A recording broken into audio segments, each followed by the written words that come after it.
Hello, everybody. This is your girl, Lilium here.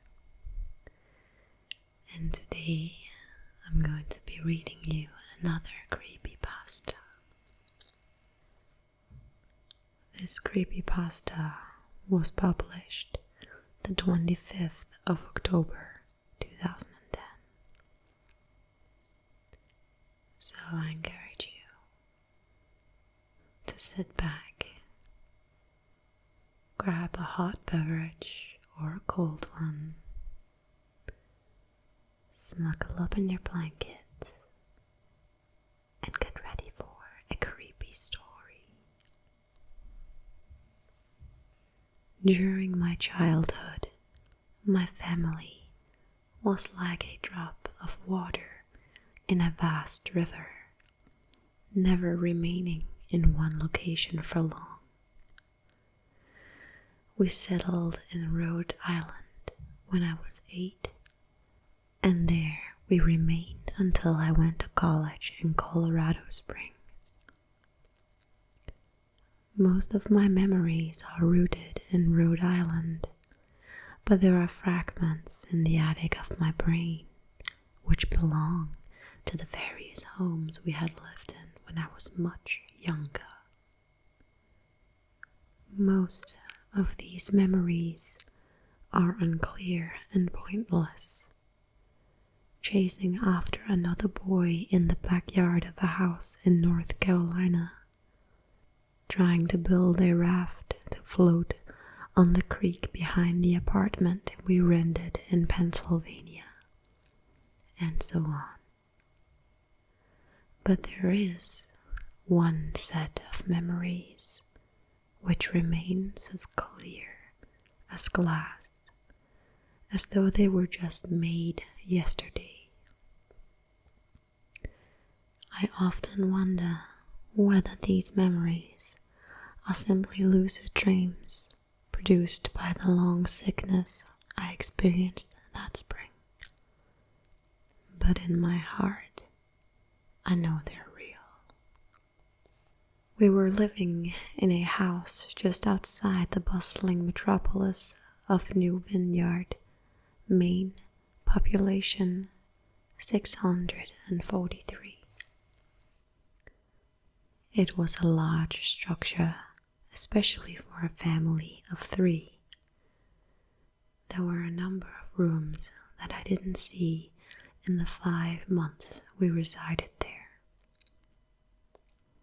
In some ways, it was a waste of space, but it was the only house on the market at the time, at least within an hour's commute to my father's place of work. The day after my 5th birthday, attended by my parents alone, I came down with a fever. The doctor said I had mononucleosis, which meant no rough play and more fever for at least another 3 weeks. It was horrible timing to be bedridden. We were in the process of packing our things to move to Pennsylvania, and most of my things were already packed away in boxes, leaving my room barren. My mother brought me ginger ale and books several times a day, and these served the function of being my primary form of entertainment for the next few weeks. Boredom always loomed just around the corner, waiting to rear its ugly head and compound my misery. I don't exactly recall how I met Mr. Widemouth.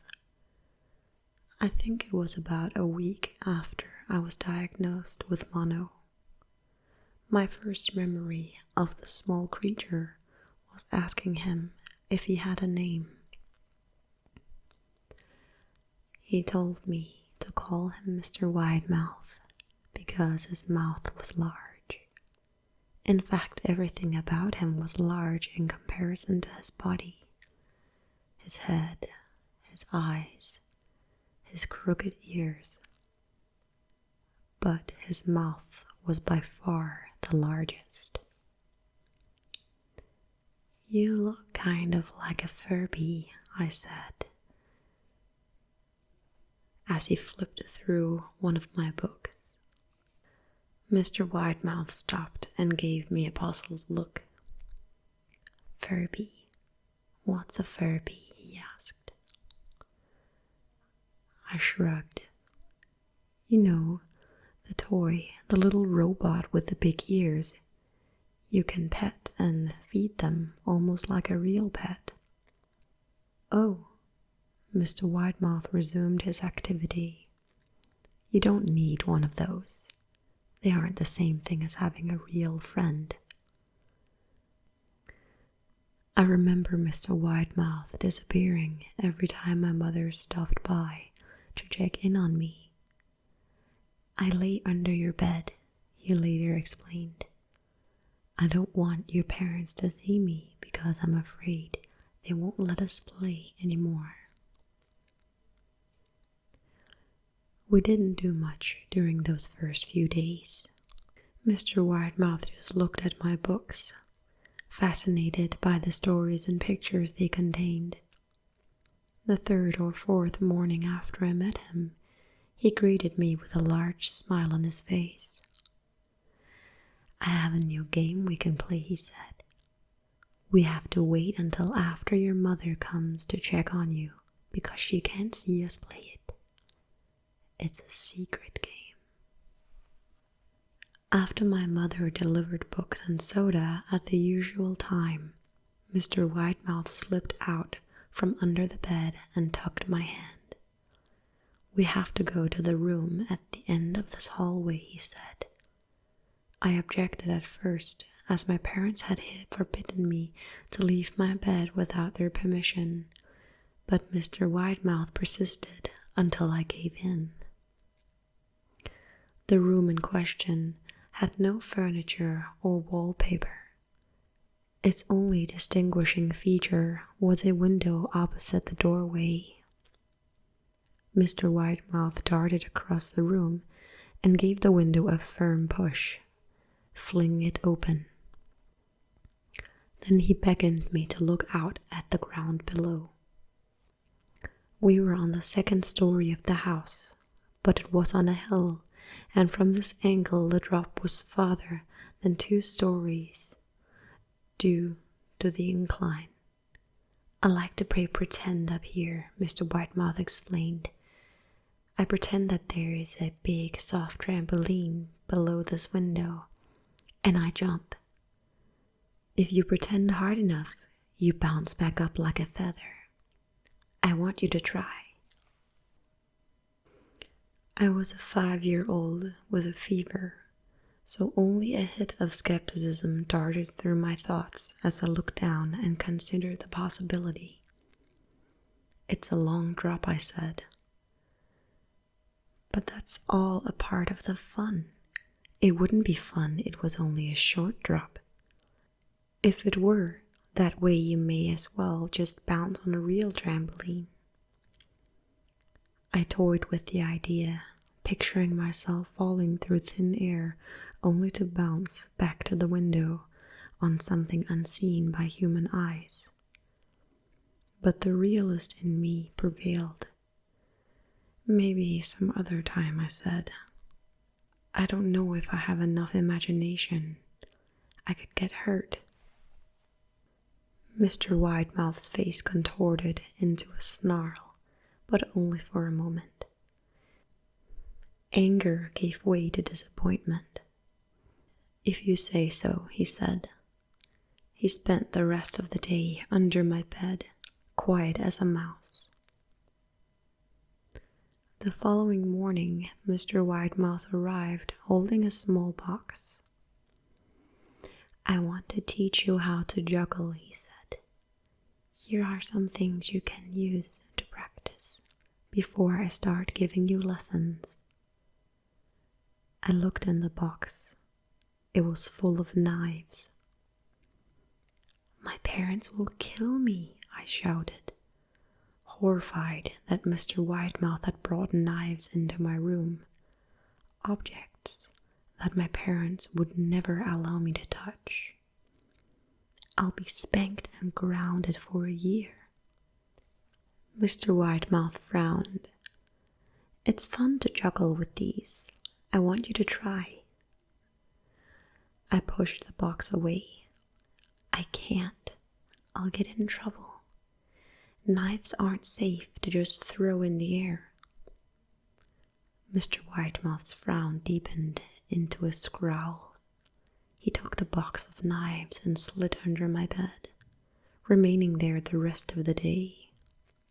I began to wonder how often he was under me. I started having trouble sleeping after that. Mr. Widemouth often woke me up at night, saying he put a real trampoline under the window. A big one that I couldn't see in the dark.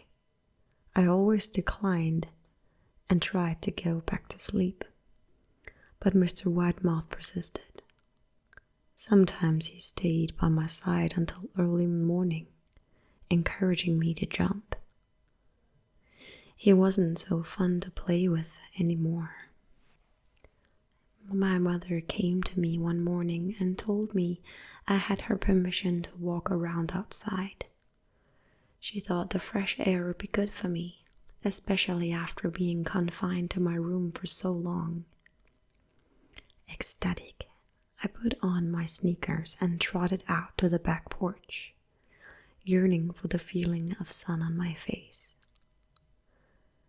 Mr. Widemouth was waiting for me. I have something I want you to see, he said. I must have given him a weird look because then he said, It's safe, I promise. I followed him to the beginning of a deer trail which ran through the woods behind the house. This is an important path, he explained. I've had a lot of friends about your age. When they were ready, I took them down this path to a special place. You aren't ready yet, but one day I hope to take you there. I returned to the house, wondering what kind of place lay beyond the trail. 2 weeks after I met Mr. Widemouth, the last load of our things had been packed into a moving truck. I would be in the cab of that truck, sitting next to my father for the long drive to Pennsylvania. I considered telling Mr. Widemouth that I would be leaving, but even at 5 years old, I was beginning to suspect that perhaps the creature's intentions were not to my benefit, despite what he said otherwise. For this reason, I decided to keep my departure a secret. My father and I were in the truck at 4 a.m. He was hoping to make it to Pennsylvania by lunchtime tomorrow with the help of an endless supply of coffee and a 6-pack of energy drinks. He seemed more like a man who was about to run a marathon rather than one who was about to spend 2 days sitting still. Early enough for you? He asked.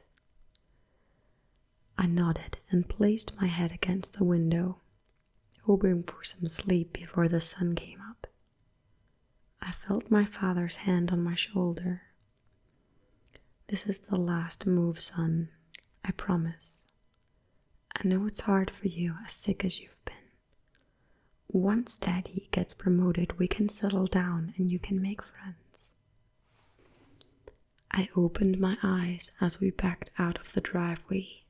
I saw Mr. Widemouth's silhouette in my bedroom window. He stood motionless until the truck was about to turn onto the main road. He gave a pitiful little wave goodbye, steak knife in his hand. I didn't wave back. Years later, I returned to New Vineyard.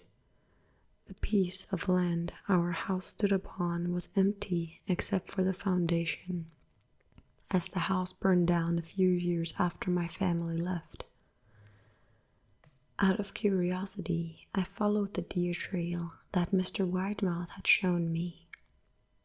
Part of me expected him to jump out from behind a tree and scare the living bejesus out of me, but I felt that Mr. Widemouth was gone, somehow tied to the house that no longer existed. The trail ended at the New Vineyard Memorial Cemetery. I noticed that many of the tombstones belonged